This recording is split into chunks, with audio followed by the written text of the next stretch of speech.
Astro TV ஆதி நேயர்களுக்கு வணக்கம். உங்கள் ஜோதிடர் முருகேசன் பேசுகிறேன். இன்றைய பதிவில் மிதுன ராசிக்காரர்களுக்கு சுக்கிர பகவான் பயிற்சினால என்னென்ன அதிர்ஷ்டங்கள் என்னென்ன மாற்றங்கள் நிகழ இருக்கிறது என்பதை பற்றித்தான் இன்றைய பதிவில் நாம் பார்க்க இருக்கிறோம். தமிழுக்கு குரோதி வருடம் வைகாசி மாதம் 7ஆம் தேதி முதல் 31ஆம் தேதி வரை ராசிக்கு 12ஆம் இடத்துல சுக்கிர பகவான் சஞ்சாரம் செய்திருக்கிறார். ஆங்கில தேதிக்கு மே மாதம் 20ஆம் தேதி முதல் ஜூன் மாதம் 13ஆம் தேதி வரை ஒரு 25 நாட்கள் விரயஸ்தானம் என்று சொல்லக்கூடிய 12ஆம் இடத்துல சுக்கிர பகவான் ஆட்சி நிலையில் சஞ்சாரம் செய்திருக்கிறார். இந்த சுக்கிரன் 12ஆம் இடத்துல ஆட்சி நிலையில் அமர்வதனால மிதராசிக்காரர்களுக்கு என்னென்ன செலவுகள் என்னென்ன ஒரு யோகங்கள் என்னென்ன மாற்றங்கள் நடக்கும் என்பதை பற்றித்தான் இன்றைய பதிவில் நாம் பார்க்க இருக்கிறோம். இப்போ மிதராசிக்காரர்களுக்கு சுக்கிரனுடைய பயிற்சியை பார்ப்பதற்கு முன்னால சுக்கிர பகவானை பற்றி ஒரு சில வரிகள் பார்ப்போம்.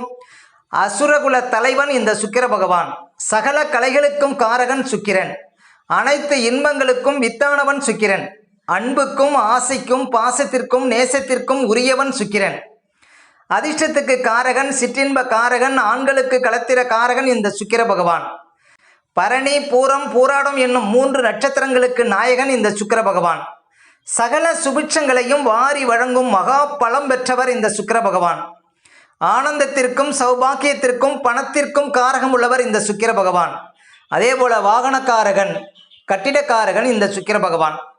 சரி, இந்த சுக்கிர பகவான் பயிற்சினால மிதுன ராசிக்காரர்களுக்கு என்னென்ன மாற்றங்கள் என்னென்ன அதிர்ஷ்டங்கள் கிடைக்க இருக்கிறது என்பதை பற்றித்தான் இன்றைய பதிவில் நாம் பார்க்க இருக்கிறோம்.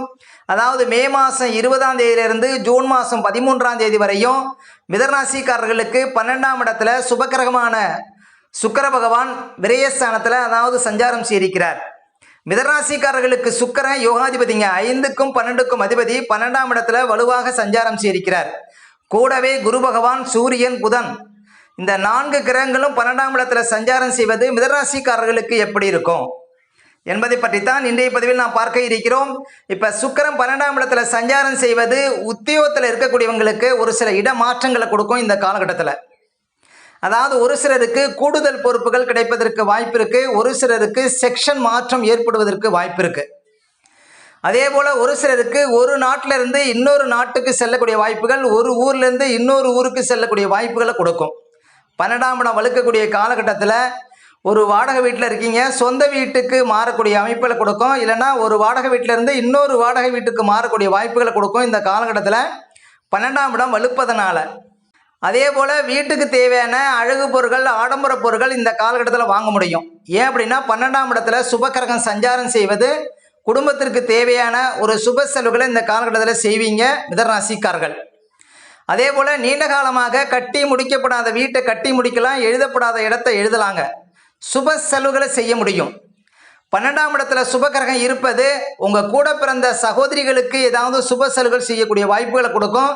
ஏன்னா சுக்கிரன் பெண் கிரகம், அது விரயஸ்தானத்தில் இருப்பதனால பெண்கள் மூலம் உங்களுக்கு விரய செலவுகள் வருவதற்கு வாய்ப்பு இருக்கு. அந்த செலவுகள் சுப செலவுகளாக அமையும். அதே போல மிதுன ராசிக்காரர்களுக்கு 7க்கும் 10க்கும் அதிபதியாக உள்ள குரு பகவான் விரயஸ்தானத்தில் சஞ்சாரம் செய்தாருங்க. இந்த மே மாதம் 20ஆம் தேதியிலிருந்து ஜூன் மாதம் 13ஆம் தேதி வரையும் பாருங்க, குருவோடு சுக்கிரன் சூரியன் புதன் இந்த 3 கிரகங்களும் சஞ்சாரம் செய்கிறாங்க. இது சிறப்பு. என்ன சொல்ல போனால் விரையாதிபதி விரயஸ்தானத்தில் இருக்கிறார். இந்த காலகட்டம் சுப செலவுகளை நிறைய பார்க்க முடியும் மிதராசிக்காரர்கள். அதே போல் 7ஆம் அதிபதி குரு பகவான் விரயஸ்தானத்தில் இருந்து விரையாதிபதியே இந்த மாதம் பார்த்தீங்கன்னா அந்த இடத்துல சஞ்சாரம் செய்வது உங்கள் வாழ்க்கை துணைவருக்கு கொஞ்சம் மருத்துவ செலவுகளை கொடுக்கும். உங்கள் வாழ்க்கை துணைவரும் நீங்களும் சேர்ந்து வண்டி வாகனத்தில் செல்லும்போது ரொம்ப உஷாராக போகணும். அதே போல் நீண்ட காலமாக உங்கள் வாழ்க்கை துணைவர் எதை கேட்டாரோ அதெல்லாம் இந்த காலகட்டத்தில் வாங்கி கொடுப்பதற்கு வாய்ப்பு இருக்கு. அதே போல் நண்பர்கள் விஷயத்தில் கொஞ்சம் கவனமாக இருக்கணும். நண்பர்களும் நீங்களும் சேர்ந்து வண்டி வாகனத்தில் செல்வதை தவிர்க்கணும். அதே போல் தொழில் பார்ட்னருக்குள்ள ஏதாவது சின்ன சின்ன பிரச்சனைகள் வருவதற்கு வாய்ப்பு இருக்கு, கொஞ்சம் கவனமாக இருக்கணும். மேலும் 10ஆம் அதிபதி 12ஆம் இடத்தில் இருக்கிறார். ஒரு சிலருக்கு ரொம்ப தூரத்தில் வேலை கிடைப்பதற்கு வாய்ப்பு இருக்கு. அதே போல் நீண்ட காலமாக தடைப்பட்ட வெளிநாடு விஷயங்கள் இந்த காலகட்டத்தில் சிறப்பாக உங்களுக்கு வெளிநாடு வாய்ப்புகள் வந்து சேர்வதற்கு வாய்ப்பு இருக்கு. அதே போல் சிவில் சார்ந்த துறையில் இருக்கக்கூடியவங்களுக்கு இந்த காலம் ஒரு அதிர்ஷ்டமான காலம். ஏன்னா 12ஆம் இடம் வலுப்பது உங்களுக்கு சிவில் சார்ந்த துறையில் இருப்பவங்களுக்கு அதிகப்படியான பணப்புழக்கத்தை இந்த காலகட்டத்தில் பார்க்க முடியும். அதே போல் குரு பகவான் விரயஸ்தானத்தில் இருக்கிறார். அப்போ பிள்ளைகள் வழியில் இந்த காலகட்டத்தில் சுப செலவுகளை பார்க்க முடியும். மிதனராசிக்காரர்கள். ஏன்னா புத்திரக்காரகன் குரு விரயஸ்தானத்தில் இருக்கிறார்.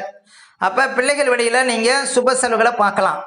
அதே போல் அறிவு தேவதை அப்படின்னு சொல்லக்கூடிய குரு பகவான் விரயஸ்தானத்தில் இருந்து விரையாதிபதி அந்த இடத்துல இருப்பதனால, அதாவது உயர்கல்வி படிப்பதற்காக வெளிநாடு சென்று படிக்கக்கூடிய வாய்ப்புகள்லாம் கொடுக்கும். அதாவது கல்வி விஷயத்தில் உங்களுக்கு செலவுகள் வருவதற்கு வாய்ப்பு இருக்குது இந்த காலகட்டத்தில் மிதனராசிக்காரர்களுக்கு. அதே போல் இப்போ சூரியன் பார்த்தீங்கன்னா இந்த காலகட்டத்தில் விரயஸ்தானத்தில் இருக்கிறார். அரசாங்க விஷயத்தில் கொஞ்சம் கவனமாக இருக்கணும். அரசாங்கத்தினால ஆக வேண்டிய காரியங்கள் கொஞ்சம் தள்ளி போகும். அதாவது ஜூன் 13 தேதிக்கு பிறகு அரசாங்கத்தினால் ஆக வேண்டிய காரியங்கள் வெற்றிகரமாக நடந்தேறும். அதே போல் உங்களுடைய தகப்பனாருக்கு இந்த காலகட்டத்தில் திடீர் மருத்துவ செலவுகள் வருவதற்கு வாய்ப்பு இருக்குது. இந்த மே மாதம் 20ஆம் தேதியிலிருந்து ஜூன் 13ஆம் தேதி வரைக்கும் சூரியன் விரயஸ்தானத்தில் இருந்து விரையாதிபதி பலமாக இருக்கிறதுனால தகப்பனார் ஆரோக்கியத்தில் கவனம் செலுத்தணுங்க மிதனராசிக்காரர்கள். அதே போல் 3ஆம் அதிபதி அப்படின்னு சொல்லக்கூடிய சூரியன் விரயஸ்தானத்தில் இருந்து விரையாதிபதி பலமாக இருக்கிறார். வீட்டில் அழகு பொருட்கள் ஆடம்பர பொருட்கள் உஷார் தேவை. விலை உயர்ந்த செல்போன்கள் வச்சுருக்கீங்கன்னா கவனமாக வச்சுருக்கணும். அதே போல் மிதனராசி பெண்கள் ஆபரண விஷயத்தில் கவனமாக இருக்கணும். ஏன்னா 3ஆம் அதிபதி விரயஸ்தானத்திலேருந்து விரையாதிபதி பலமாக இருக்கிறார். அதே போல் மனசில் கொஞ்சம் தைரியம் குறையிற மாதிரி இருக்கும். கணவன் மனைவிக்குள்ளே வீண் விவாதங்களை தவிர்க்கணுங்க. அதே போல் வேலையாட்கள் வச்சு வேலை செய்கிறவங்களுக்கு வேலையாட்களால் ஏதாவது திடீர் செலவுகள் வருவதற்கு வாய்ப்பு இருக்குது. இந்த காலகட்டத்தில் வேலையாட்கள் கூட பாருங்கள் இந்த காலகட்டத்தில் ரொம்ப கவனமாக நடந்துக்கணும். ஏன்னா 3ஆம் அதிபதி விரயஸ்தானத்தில் சஞ்சாரம் செய்கிறார். அப்போ 3ஆம் அதிபதியை விட விரையாதிபதி பலமாக இருக்கிறதுனால சுப செலவுகளை செஞ்சுக்கலாம், ஒன்றும் தவறில்லை. அதாவது ஒரு இடம் வாங்கிறது, வீடு கட்டுறது, கார் வாங்கிறது, போர் போடுறது, இது போன்ற சுப செலவுகளை இந்த காலகட்டத்தில் செய்யலாம். அது ஒன்றும் தவறில்லைங்க. அப்போ 3ஆம் அதிபதி உங்களுக்கு மறைவது, உங்களுக்கு இளைய சகோதர சகோதரிகள் இருந்தாங்கன்னா அவங்களுக்கு ஏதாவது திடீர் சுப செலவுகள் வருவதற்கு வாய்ப்பு இருக்குது. ஏன்னா 3ஆம் அதிபதியை விட விரையாதிபதி பலமாக இருந்தால் சுப செலவுகளை செஞ்சுக்கலாம்.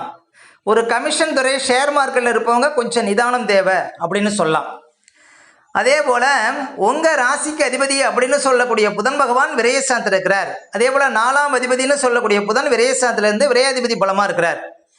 உங்கள் ராசிக்கு அதிபதியை விட விரையாதிபதி பலமாக இருக்கிறார். உங்களுக்கு செலவுகள் வருவாயை விட செலவுகள் இந்த காலகட்டத்தில் கொஞ்சம் அதிகரிக்கும். ஆனால் அது சுப செலவுகளாக இருக்கும் அப்படின்னு சொல்லலாம். ஏன்னா 12ஆம் இடத்துல சுபகிரகங்கள் சஞ்சாரம் செய்கிறாங்க. அப்போ வரக்கூடிய செலவுகள் அனைத்தும் சுப செலவுகளாகவே இருக்கும். நீண்ட காலமாக ஒரு இடம் வாங்கணும், வீடு கட்டணும் அப்படின்னு நினைக்கிறவங்களுக்கு அந்த ஆசைகள் பூர்த்தியாகும். கட்டி முடிக்கப்படாத வீட்டை கட்டி முடிக்கலாம், எழுதப்படாத இடத்த எழுதலாம் இந்த காலகட்டத்தில்.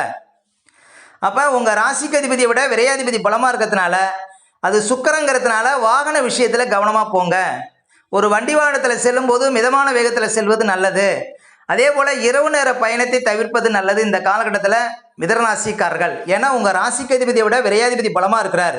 எதிரையும் கொஞ்சம் உஷாராக இருப்பது நல்லதுங்க மிதனராசிக்காரர்கள். அதே போல் ஒரு வெளிநாடு போகணும், ஒரு வெளியூர் போய் ஏதாவது சம்பாதிக்கணும் அப்படின்னா இந்த காலகட்டம் உங்களுக்கு சிறப்பு அப்படின்னு சொல்லலாம். அதே போல் 4ஆம் அதிபதி அப்படின்னு சொல்லக்கூடிய புதன் பகவான் உங்களுக்கு விரயஸ்தானத்தில் இருக்கிறார். இந்த காலகட்டத்தில் விரையாதிபதியும் அந்த காலகட்டத்தில் இருக்கிறார். அப்போ தாயார் ஆரோக்கியத்திலையும் கொஞ்சம் கவனம் செலுத்தணுங்க மிதனராசிக்காரர்கள். பழைய வாகனத்தை கொடுத்து புதுசாக வண்டி வாகனம் வாங்கலாம். ஏன்னா 4ஆம் அதிபதியை விட விரையாதிபதி பலமாக இருப்பதனால பழைய வாகனத்தை கொடுத்து புது வாகனம் வாங்குவதற்கு உங்களுக்கு இந்த காலகட்டம் சிறப்பான காலகட்டம். அதே போல் ஒரு வெளிநாடு போய் படிக்கணும், ஒரு வெளியூர் போய் படிக்கணும் அப்படிங்கிறவங்களுக்கு இந்த காலகட்டம் சிறப்பான காலகட்டம். அதே போல் 4ஆம் அதிபதி விரயஸ்தானத்தில் இருப்பதனால குடும்பத்தில் சுபகாரியங்கள் மூலம் திடீர் செலவுகள் வருவதற்கு வாய்ப்பு இருக்குது மிதனராசிக்காரர்களுக்கு இந்த காலகட்டத்தில். அப்போ சூரியன் 12ஆம் இடத்தில் இருப்பதனால தகப்பனாருக்கு திடீர் செலவுகள் உண்டு. சுக்கிரன் விரயஸ்தானத்தில் இருப்பதனால உங்கள் வாழ்க்கை துணைவருக்கு திடீர் செலவுகள் இருக்குது. உங்கள் ராசிக்கு அதிபதியே 12ஆம் இடத்தில் இருப்பதனால செலவுகள் விஷயத்தில் கொஞ்சம் கவனமாக இருக்கணும் மிதனராசிக்காரர்கள். அதே போல் மிதனராசி ஆண்கள் பெண்கள் விஷயத்திலையும் மிதனராசி பெண்கள் ஆண்கள் விஷயத்திலையும் ரொம்ப விழிப்பாக இருக்கணும். முக்கியமாக மிதனராசி ஆண்களுக்கு பெண்களால் திடீர் செலவுகள் திடீர் கஷ்டங்கள் வருவதற்கும் வாய்ப்பு இருக்குது. ரொம்ப விழிப்பாக இருக்கணுங்க. இந்த காலகட்டத்தில் விரயஸ்தானத்தில் சுக்கிரன் வலுவாக சஞ்சாரம் செய்வது. ஓகே, இந்த வீடியோ பிடிச்சிருந்தா ஒரு லைக் கொடுங்க. உங்கள் கருத்துக்களையும் கேள்வி கமெண்ட்ஸில் பதிவிடுங்க. நம்ம பல வீடியோ கொடுக்க இருக்கிறோம். நம்ம சேனலை சப்ஸ்கிரைப் பண்ணுங்கள். பக்கத்தில் வரும் பெல் பட்டனையும் கிளிக் பண்ணுங்க. நன்றி, வணக்கம்.